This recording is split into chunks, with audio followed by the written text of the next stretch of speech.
వస్తా ఉన్నాయి. ఏంటి దీని మీద ఏంటి క్లారిటీ ఏంటి సార్? సార్ అయితే తెలంగాణ రాష్ట్రంలో ఏదో జరిగిపోయింది అని కల్వకుంట్ల తారక రామారావు గారు బాగా హైరాణ పడుతున్నారు. మా హయాంలో మేము మొత్తం ఏదో బంగారం చేసేసినాం ఇక్కడ, ఇప్పుడు రేవంత్ రెడ్డి గారు వచ్చి దీన్ని ఏదో అమ్మేసుకుంటున్నాడు అన్నట్టు మాట్లాడుతున్నాడు. అయ్యా, గౌరవనీయులైనటువంటి అంటే మళ్ళీ ఆయనను ఫెయిల్డ్ పొలిటీషియన్ అంటే వాళ్ళందరూ బాధపడుతున్నారు బీఆర్ఎస్ పార్టీ వాళ్ళు, అందుకనే గౌరవంగా చెప్తున్నా. ఫెయిల్డ్ పొలిటీషియన్ అని ఆధారాలతో సహా చూపిస్తుంటే వాళ్ళు బాధపడుతున్నారు, అందుకని అదే చెప్తా. 10 సంవత్సరాలు మినిస్టర్గా చేశాడు ఆయన. వాళ్ళ నాయన కల్వకుంట్ల చంద్రశేఖరరావు గారు ముఖ్యమంత్రి కాకపోతే ఆయన వార్డు మెంబర్ కూడా గెలవాడు, ఆయన వార్డు మెంబర్ కూడా గెలవాడు. అంతకుముందు కూడా ఎమ్మెల్యేగా గెలిచిండు కదా. ఎక్కడ మహేందర్ రెడ్డి గారికి, కేకే మహేందర్ రెడ్డి గారికి ఇగో టికెట్ నీదే, ఇగో టికెట్ నీదే అని లాస్ట్ మినిట్ లో ఇక్కడ టికెట్ అక్కడ మార్చి గోల్మాల్ చేసి టికెట్లు కాదు కదా. టికెట్ అనేది కాదు సరే, ఇండిపెండెంట్ గా పోటీ చేయమని రాజీనామా చేసి పెద్దల మద్దతుతో గెలిచాడా లేదా అంతే అంటున్నా. ఆయన కల్వకుంట్ల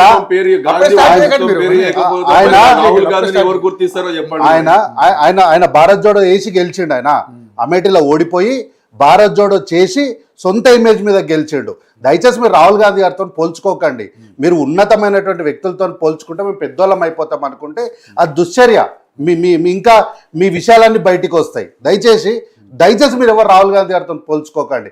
ఆయనకున్న చదువు, ఆయనకున్న విజ్ఞానం, ఆయనకున్న అవగాహనలా మీకు 1% ఉన్నది మేము సంతోషిస్తాం. సో మీరు దయచేసి ఆయనతో పోల్చుకోకండి. సో గౌరవనీయులైనటువంటి కల్వకుంట్ల తారక రామారావు గారు ఒక మీటింగ్ పెట్టి అందరు రియల్ ఎస్టేట్ వ్యాపారులు అందరినీ పిలిపించుకొని ఈ రాష్ట్రంలో రియల్ ఎస్టేట్ మొత్తం పడిపోయింది, ఎట్లుందో తెలుసు కదా, మార్పు అన్నారు, ఎట్లుందో తెలుసు కదా, బాగుంది ఆ మార్పు అని ఒక జోక్లేసి నవ్వాడు. రీసెంట్ పేపర్ సార్, దయచేసి బీఆర్ఎస్ పేపర్ పాంప్లెట్ అయితే కాదు. 8/1/2026 హైదరాబాద్లో 4% పెరిగిన ఇండ్ల అమ్మకాలు, కార్యాలయాల అద్దెల్లో 10% వృద్ధి. ప్రధానమైన వార్తాపత్రికలు ఇచ్చినాయి, బిజినెస్ ఎడిషన్స్ ఇచ్చినాయి. అమ్మకాలు అంటున్నారు మరి గదే కదా. అమ్మకాలు ఎందుకు తృణోపడం అమ్మేసుకుంటే అయిపోద్దని చెప్పేసి కాదు సార్, లాస్ట్ అమ్ముకుంటున్నారు సార్. లాస్ట్ 4% వృద్ధి పెరిగింది గత 10 సంవత్సరాల కన్నా అంటున్నారు. లాస్ట్ అమ్ముకునే అమ్మకాలు పెరిగినాయి కాదు సార్, వృద్ధి రేటు పెరిగింది. మీరు కావాలంటే మొత్తం ఎడిషన్ ఇస్తా చదువుకోండి. మీరు గత 10 ఏళ్లతో పోలిస్తే ఇప్పుడున్న దానికి వృద్ధి రేటు ఇది, 4% వృద్ధి రేటు ఇది. ఈ హైదరాబాద్ లో త్రిబుల్-ఆర్ డెవలప్ అయిన తర్వాత, దాని క్లియరెన్స్ వచ్చిన తర్వాత రాష్ట్రంలో రియల్ ఎస్టేట్ అనేది పుంజుకుంటూ ఇప్పుడున్నటువంటి అమ్మకాలు ఎక్కువ ఉన్నాయి. అది ఎడిషన్, బిజినెస్ ఎడిషన్ చెప్పినటువంటి వార్తలు ఇవి. ఎవరు లాస్ట్లకి ఏ బిల్డర్ అమ్ముకోడు. ఎందుకు అమ్ముకుంటారు? ఈరోజు కాకపోతే రేపటికి అమ్ముకుంటా అంటారు, కానీ ఎవరు నష్టాలకు అమ్ముకునేతోటి ఈరోజు రేపు ఎవరు లేరు.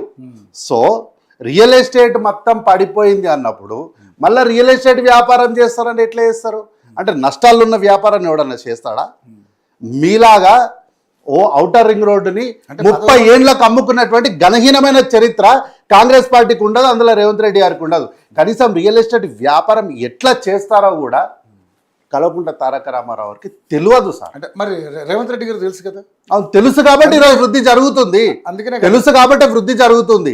ఏడ జాగా కనిపిస్తే ఆడ దీన్ని రియల్ ఎస్టేట్ కోసమే. అంటే అసలు రియల్ ఎస్టేట్ అంటే కల్వకుంట్ల తారక రామారావు ఏమనుకుంటాడు అంటే అమ్మడం కొనడం మాత్రమే రియల్ ఎస్టేట్ అని తారక రామారావు గారికి తెలుసు. ఈ రియల్ ఎస్టేట్ వ్యవస్థ ఎట్లా ఉంటది? రేవంత్ రెడ్డి గారికి తెలిసిన మ్యాటర్ ఏంటి? రియల్ ఎస్టేట్ అదే చెప్తున్నా. మీరు ఒక పని చేయండి, ఈ రియల్ ఎస్టేట్ వ్యవస్థ మొత్తం ఎట్లా నడుస్తుంది ఏంటి అనేది ఒకరోజు చర్చ పెట్టండి. నాకు సమయం దొరుకుతుంది, నేను మొత్తం కూలంకషంగా చెప్తా. ఇప్పుడు దాని గురించి మొత్తం మొదలు పెట్టాను అనుకో, మా మిత్రులుంటే సమయం అంతా కార్తీకే తీసుకున్నానంట. సో రియల్ ఎస్టేట్ అంటే అమ్మడం కొనడం మాత్రమే కాదు, ఈ వ్యవస్థ అసలు ఈ ఇండస్ట్రీ ఎట్లా రన్ అవుతుంది అన్నది కల్వకుంట్ల తారక రామారావుకి తెలియదు. నినాకం మొన్న పోయి గాంధీ విగ్రహానికి 5,000 కోట్లు ఎందుకు ఖర్చు పెడుతుండు, ఏం అవసరం ఉంది అన్నంత ఈజీ కాదు సార్ విషయాలు. ఏమైంది? మొన్న పోయిండు 5,000 కోట్లు గాంధీ విగ్రహం కడతాడంట. 5,000 కోట్లు అన్నాడు. ఇదే వేదికపై నేను కూడా అడిగినా కదా, 5,000 కోట్లు అయితే చెప్పినోడు ఎవడు నాకు చెప్పుంటారని. అయితే 5,000 కోట్లు ఈ రోజు పేపర్లో రాగానే 7,000 కోట్లు రాగానే బీఆర్ఎస్ పార్టీ వాళ్ళందరూ ఉబ్బి తప్పిపోతున్నారు. అందరూ ఇగో 7,000 కోట్లు ఇగో ఏడిపోయింది చూడు అంటారు. అరే నాకు అర్థం కాలే, అరే ఏమని రాసిరు అక్కడ?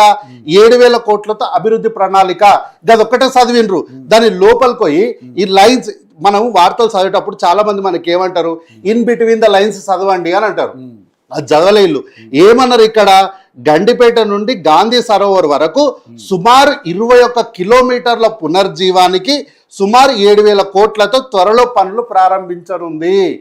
7,000 కోట్లు ఎందుకు? 21 కిలోమీటర్ల వర్క్ చేయనికే, గాంధీ విగ్రహం కట్టనికే కాదు. ఆయన పోయి 7,000 కోట్లు 5,000 కోట్లు విగ్రహం కడతాడని ఆయన చెప్పడము, ఇప్పుడు 7,000 కోట్లతో పనులు అంటే వీళ్ళు దాన్ని పట్టుకొని ఇక చూడండి 7,000 కోట్లు చెప్పడము. దాదాపు రేవంత్ రెడ్డి గారు ఏమన్నారు, 100 నుంచి 200 కోట్లు ఖర్చు అవుతుంది అంటున్నారు. ఒకవేళ 200 అన్నారు కదా, ఆయన చెప్పిన లెక్కనే చెప్తా సార్. ఆయన చెప్పిన లెక్క ప్రకారం కూడా 170 వరకే అవుతుంది, 200 కూడా కాదు. ఆయన రౌండ్ ఆఫ్ కట్ ఆఫ్ లో 200 అన్నాడు కానీ ఆయన చెప్పిన దాని ప్రకారం 120 కోట్లు, అదొక 50 కోట్లు, అంటే 170 కోట్లు మాత్రమే. 170 కోట్లు ఎందుకు? ఆయన ఇంట్లో పెట్టుకుంటలేడు. అదొక విజ్ఞాన కేంద్రం, అంటే ఇట్స్ అన్ లైబ్రరీ. వాట్సాప్లో చదువుకోకుండా, చరిత్రను వాట్సాప్లో చదువుకోకుండా పుస్తకాల్లో చదువుకోవడానికి అదొక వేదిక. అది దాన్ని కూడా నిర్మిస్తారు, అది కూడా 170 కోట్లు అవుతుంది. వీళ్ళు చెప్పినట్టు 5,000 కోట్లు కావు, 21 కిలోమీటర్లకు 7,000 కోట్లు అవుతుంది. వాళ్ళు అడిగేది ఏంటంటే రాష్ట్రంలో మీ సమస్యలు ఉన్నాయి, ఎక్కడ ఏది మన సంక్షేమ కార్యక్రమాలకు సంబంధించినటువంటి హామీలు అలాగే ఉన్నాయి. ఇప్పుడు హామీల గురించి మాట్లాడితే చెప్పిన ఎందుకు వృధా ఏముంది? It's an business point of view sir. ఇది మీలాగా నాన్ ప్రొడక్షన్ కాదు. ఇది మూసీ నది 21 కిలోమీటర్లు పునర్జీవం పోసి దాన్ని అభివృద్ధి చేసి దాని పక్కన కమర్షియల్ కి ఇస్తాం మేము. గదే గదే చెప్పింది మన ఈ రోజు మనం చదివిన పేపర్ లో కూడా. ఉన్న ఇల్లు కూల్చి కమర్షియల్ కి ఇవ్వడం ఏంటనేది కూడా పాయింట్ సార్. ఉన్న ఇల్లు అంటే ఇప్పుడు ఒక విషయం చెప్తా సార్. మనము అభివృద్ధి జరిగేటప్పుడు కొలెటరల్ డ్యామేజెస్ అనేది జరుగుతుంది. అయితే ఈ కొలెటరల్ డ్యామేజెస్ కూడా ఎక్కడి నుంచి మొదలైనవి? 10 ఏళ్ళు మీ హయాంలా ఇల్లులు ఇస్తామని చెప్పి అనేకమైనటువంటి ఇండ్లు కూలగొడితే వాళ్ళందరూ నిర్వాసితులే వచ్చి ఇండ్లు కట్టుకున్నారు. మీరు వెలుగుమట్ల అని ఇంతకుముందు మాట్లాడింది. వెలుగుమట్ల ఇదే వేదిక పైన మనమే కదా మాట్లాడుకున్నది. 16వ తారీఖున లోపు మేము వాళ్ళకి చేస్తాం సార్ అంటే, చేస్తారా సార్ మీరు నిజంగా? మీరే ప్రశ్నగా అడిగిరు, యాజ్ ఎ జర్నలిస్ట్ గా బాధ్యతగా అడిగిరు ఈ ప్రశ్నని. చేస్తామని చెప్పినాం. 16 తారీఖు, ఈరోజు 16 తారీఖు కాదు కదా, అంతకన్నా ముందే ఈరోజు ఇళ్ల పట్టాలు ఇచ్చినాం కదా. సరే, అందరికి ఇవ్వలేదు. ఇచ్చిన వాళ్ళలో అర్హులైన వాళ్లకు, అంటే మోసపోయిన వాళ్ళలో బీఆర్ఎస్ పార్టీలో అత్యంత ఘోరంగా మోసపోయిన మొదటి విడతలో వీళ్ళకి ఇచ్చేసినాం. ఇంకా 2వ విడత ఉంది. ఈ 2వ విడతల వీళ్ళు ఎవరు, ఎక్కడి నుంచి వచ్చారు, ఎట్లా వచ్చారు, వీళ్ళు మోసపోయిన వాళ్ళు ఎట్లా మోసపోయినారు, ఎవరి ద్వారా మోసపోయారని పూర్తి స్థాయిలో ఎంక్వైరీ చేసి మిగిలిన వాళ్ళకు కూడా వెలుగుమట్ల బాధితులకు పూర్తి స్థాయిలో న్యాయం చేసే బాధ్యత కాంగ్రెస్ పార్టీ. ఈ రోజు ఎట్లయితే వాళ్ళకి ఇచ్చినామో అట్లాగే మిగతా వాళ్ళకు కూడా న్యాయం చేసే బాధ్యత కూడా మాదే. ఈరోజు ముఖ్యమంత్రి గారు ప్రణాళిక ఏంటి? నిర్వాసితులైనటువంటి వాళ్ళు ఎవరైతే ఉన్నారో వాళ్ళందరినీ కూడా పూర్తి స్థాయిలో వాళ్ళకి న్యాయం చేస్తూ ముందుకు తీసుకెళ్లాల ప్రాజెక్టులని, ఎవరిని కూడా ఇబ్బంది పెట్టొద్దు అన్నదే మా యొక్క ప్రణాళిక. దానికోసం మధు అపార్ట్మెంట్స్ని ఆర్ఎన్ఆర్ ప్యాకేజ్ కింద వేస్తే దాన్ని కూడా మీరు తప్పుగా ప్రమోట్ చేసే ప్రయత్నం చేసిరు. ఆర్ఎన్ఆర్ ప్యాకేజ్ అంటే 16,000 కోట్ల సంగతి ఏంటి అసలు? 16,000 ఎకరాలకు సంబంధించి ఎందుకు అంటే కాలుష్యానికి సంబంధించి అది ఇప్పుడు వచ్చిన వార్త. అయితే సార్, స్టార్టింగ్ లో ఈ ఈవీకి సంబంధించిన వెహికల్స్ స్టార్టింగ్ మొట్టమొదటి ఇన్వర్ట్ అవుతున్న రోజుల్లో డీజిల్ వాళ్ళందరూ తెగమొత్తేసుకుంటుంటే నేషనల్ మీడియాలో ఒక కార్టూన్ వస్తుండే సార్, నేను చూస్తుండే. రోడ్ల మీద పోతేనేమో కాలుష్యం అవుతుంది, ఇదంతా కలిపి ఒక దగ్గర పెట్టి ఇక్కడనే చేస్తామంటే అది కాలుష్యం కాదా అని డీజిల్కి సంబంధించినటువంటి ఆటోమొబైల్ వెహికల్ని అప్పట్లో సపోర్ట్ చేస్తూ కార్టూన్స్ వేసారు. తర్వాత అదే పేపర్ వాళ్ళు ఈరోజు ఈవీ వెహికల్స్ని సపోర్ట్ చేయాలని ఇంకో కార్టూన్ వేస్తున్నారు. సో ఏంటంటే ఏదైనా సరే ఒక కొత్తగా ఒక ఇన్నోవేటివ్గా తీసుకొని వచ్చేటప్పుడు, ఒక కొత్త ప్రాజెక్ట్ని తీసుకొచ్చేటప్పుడు దీంట్లో ఏంటి లాభం ఏంటి, దీనివల్ల ప్రయోజనాలు ఏంటి అనేది ఆలోచించడం బంద్ చేసి దీనిలో నష్టాలు ఇగో ఇవ్వున్నాయని చెప్పి ఊహించుకొని చెప్పడమే, అని అనుకొని చెప్పడమే, అనుకొని చెప్పేసి ఇదే నిజం అని చెప్పి మరి వచ్చే వార్తల్లో నిజం లేదని అంటారా మీరు? అంటే అది కూడా అదే అంటున్నా సార్. ఈ రోజు రేపట్ల ప్రాబ్లం కదా, అందుకే ముఖ్యమంత్రి గారు ఏమంటారు, పదే ఏమంటారు అంటే ఎవరు జర్నలిస్టులు కాదో తేల్చుకోవాల్సిన విషయం అవసరం ఉంది అని ఎందుకు అంటున్నారంటే, వార్త వస్తుంది, వచ్చిన వార్త ఇందులో నిజమెంత అనే దానిపైన కొనమాలం లేకుండా అయిపోయింది.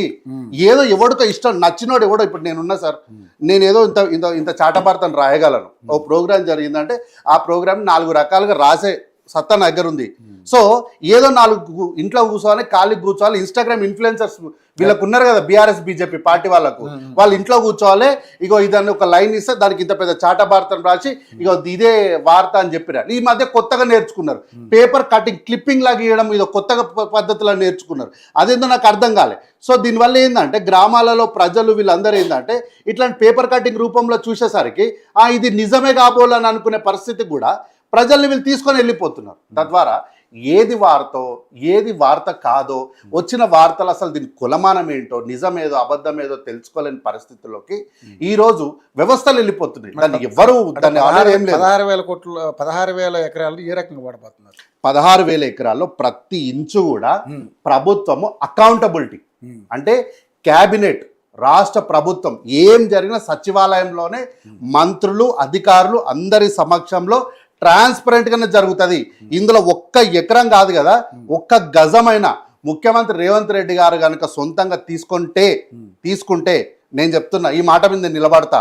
మీరు దీన్ని రికార్డ్ చేసుకుని లైబ్రరీలో కూడా పెట్టుకోండి. ఆయన సొంతానికి ఒక్క గజం తీసుకున్నా నేను బాధ్యత తీసుకొని నేను చర్చలో కూర్చుంటా. రైట్. మన మల్లిబాగ్ యాదగిరి గారు, సో ఏంటి మరి నిజంగానే మీరు ఆరోపణలు చేస్తున్నారు, ప్రతిపక్షంలో ఉన్న వాళ్ళందరూ కూడా ఇదే రకమైన ఆరోపణలు చేస్తున్నారు కాబట్టి మరి ఏంటి 16,000 కోట్ల ఎకరాలు ఓన్లీ రియల్ ఎస్టేట్కే వాడుకోవడానికి ప్రయత్నం చేస్తారు?